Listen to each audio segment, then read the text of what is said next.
warahmatullahi wabarakatuh. Perkenalkan, kami dari kelompok 10 yang beranggotakan saya Jovika Ramadhani dan dua rekan saya Yayan Miftari dan Dia Ayu Retno Palupe. Di sini kami akan membahas mengenai hiwalah.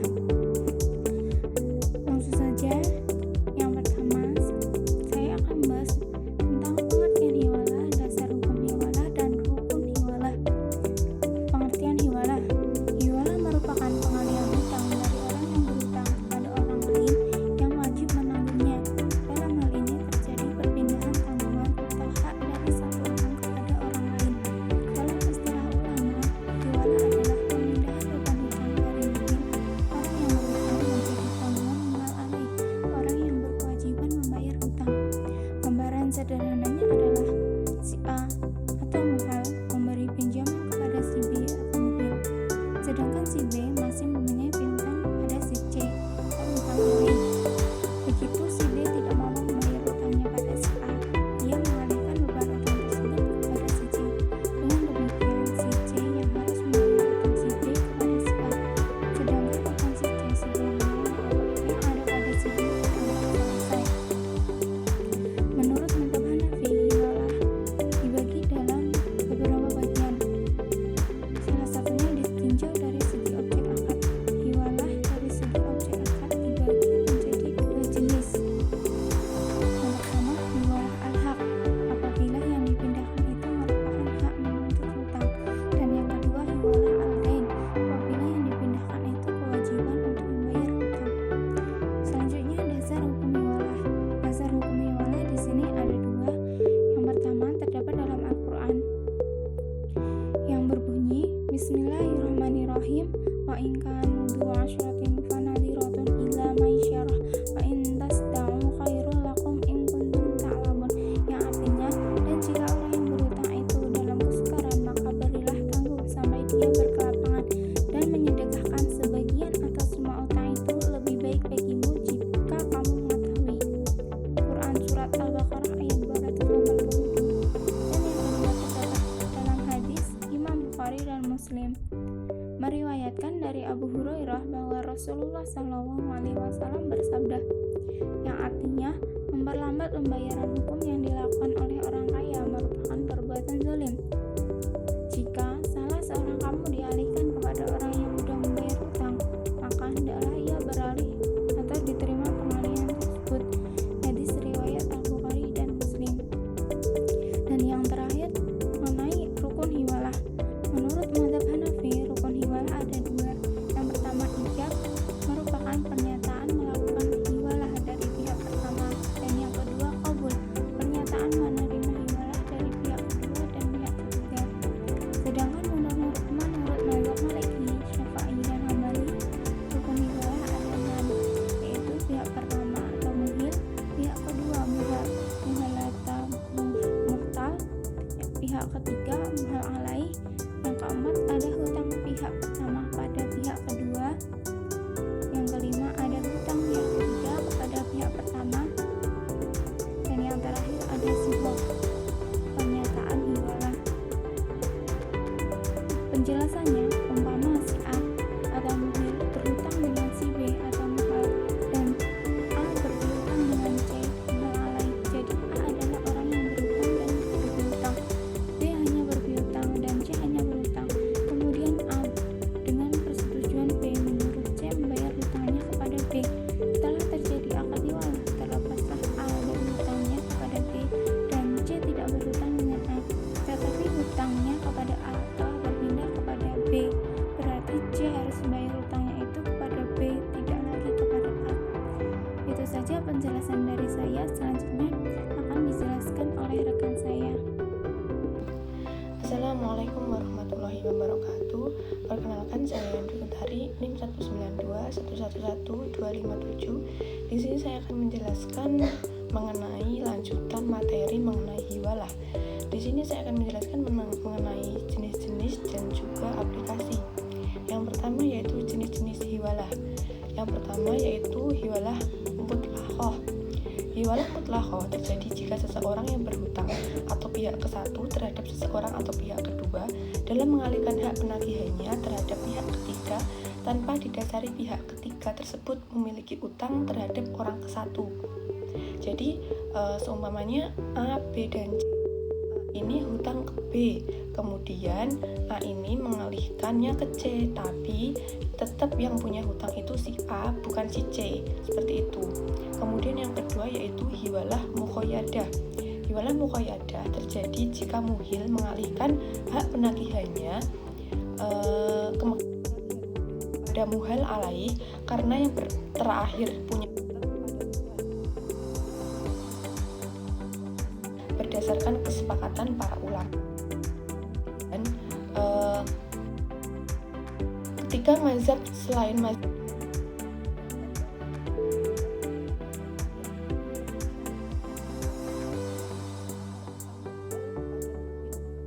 muhal alaih kepada jika sudah sama jenis dan jumlahnya, maka sahlah.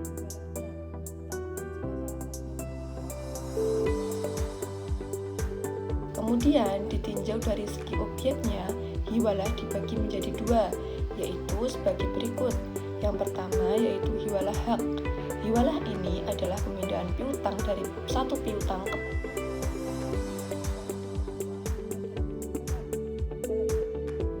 sebagai muhil adalah pemberi hutang dan ia mengalihkan hak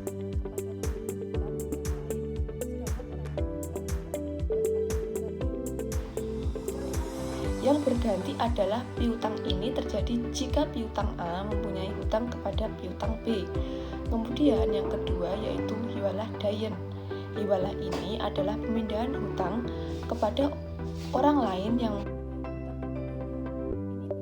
hiwalah hak. Pada hakikatnya, hiwalah dayen sama pengertiannya dengan hiwalah yang telah diterangkan terdahulu. Kemudian yang selanjutnya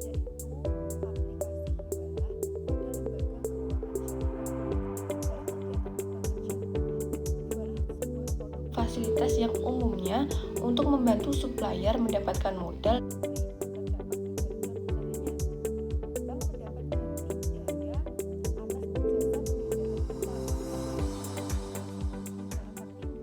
bank perlu melakukan observasi terhadap kemampuan pihak yang berhutang dan kebenaran transaksi antara yang memindahkan hutang dengan yang berhutang karena kebutuhan supplier itu akan dilikuiditas, maka ia meminta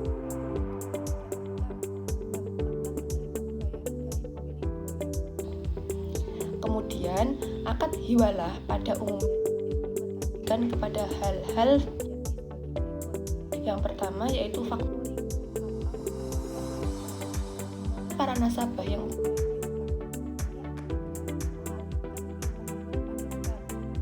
dan bank membayar piutang. Kemudian yang kedua yaitu post debt check. Hal ini bank bertindak sebagai juru tagih tanpa membayarkan dulu. Kemudian yang ketiga, bill discounting. Secara prinsip, bill discounting setara dengan hiwalah.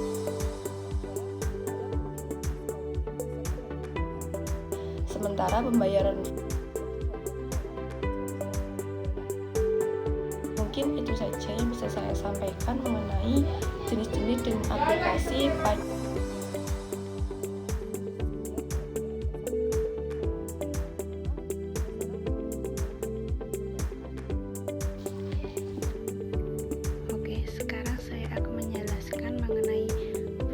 DSN MUI dan isu terkini terkait hiwalah. Sebagai asas kebermanfaat bagi masyarakat, sehingga suatu perjanjian harus mendatangkan kemaslahatan dalam kehidupan bermuamalah karena tujuan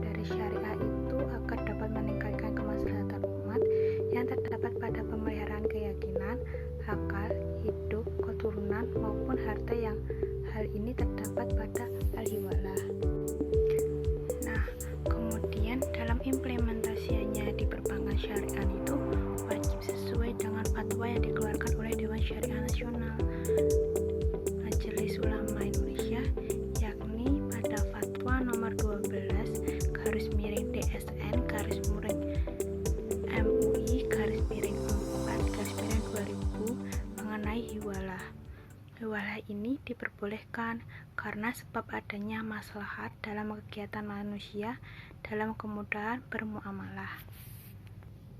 Sebab hiwalah tersendiri termasuk dalam akad tabaruk yang memiliki tujuan untuk tidak memperoleh keuntungan.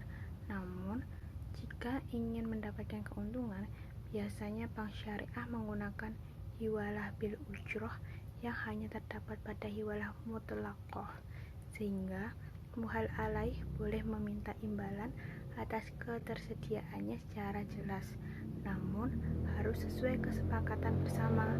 Walaupun untuk hiwalah bil ujroh masih banyak perdebatan karena takut merusak makna hiwalah tersebut. Namun pendapat yang paling kuat itu adalah pendapat yang membolehkan pengambilan ujroh atas akad tolong-menolong jika ada yang ridho di kedua belah pihak dan tidak mengandung kegiatan ribawi. Dan dipungut biaya atau jasanya itu bukan termasuk pada akad utang piutang atau yang berpotensi menjadi akad piutang. Selanjutnya saya akan membahas mengenai isu terkini terkait hiwalah. Di sini saya akan melakukan contoh dari pelaksanaan teknis di Bank BRI cabang Soreang, yakni akad pemindahan utang nasabah terhadap bank. Posisi nasabah di sini itu meminta tolong kepada bank supaya membayar terlebih dahulu utangnya atas akad terhadap apa yang berhutang. Kemudian bank selanjutnya menagih kepada yang berhutang tersebut bantuan bank tersebut membayarkan utang lebih dulu. Namun, bank biasanya membebankan biaya jasa penagihan. Namun dalam menentukan biaya jasa kecil dan besarnya itu tergantung resiko dalam piutang tersebut. Dalam akad hiwalah ini memberikan manfaat dan keuntungan, yakni yang pertama, dimungkinkan dapat menyelesaikan piutang dengan segera. Yang kedua, tersedia dana talangan bagi yang membutuhkan. Dan yang ketiga itu menjadi sumber dana penghasilan dan pembiayaan bagi bank syariah. Transaksi hiwalah atau transfer piutang yang lainnya terdapat dalam praktek take over internal KPR. Hanya saja pada praktek take over internal ini yang terjadi bukan hanya transfer piutang belaka, akan tetapi bersatu dengan akad jual beli dalam satu waktu, di mana maksud dari proses tersebut ialah pemilik lama ingin menjual rumah yang dimilikinya yang dibeli dengan cara angsuran KPR, tetapi belum sampai lunas dan tenor waktunya masih tersisa, sehingga pembeli rumah yang baru nantinya akan membayarkan uang kepada pemilik selanjutnya dan akan meneruskan pembayaran angsuran kepada pihak bank. Jadi dalam proses ini nantinya akan terjadi proses jual beli antara pembeli lama dengan pembeli baru, sehingga akibat dari transaksi tersebut kewajiban dari pembeli lama untuk membayar angsuran akan dialihkan kepada pembeli baru. Secara hukum Islam, praktek take over internal seperti itu menurut kami itu diperbolehkan asalkan rukun dan syaratnya itu terpenuhi. Sekian, terima kasih.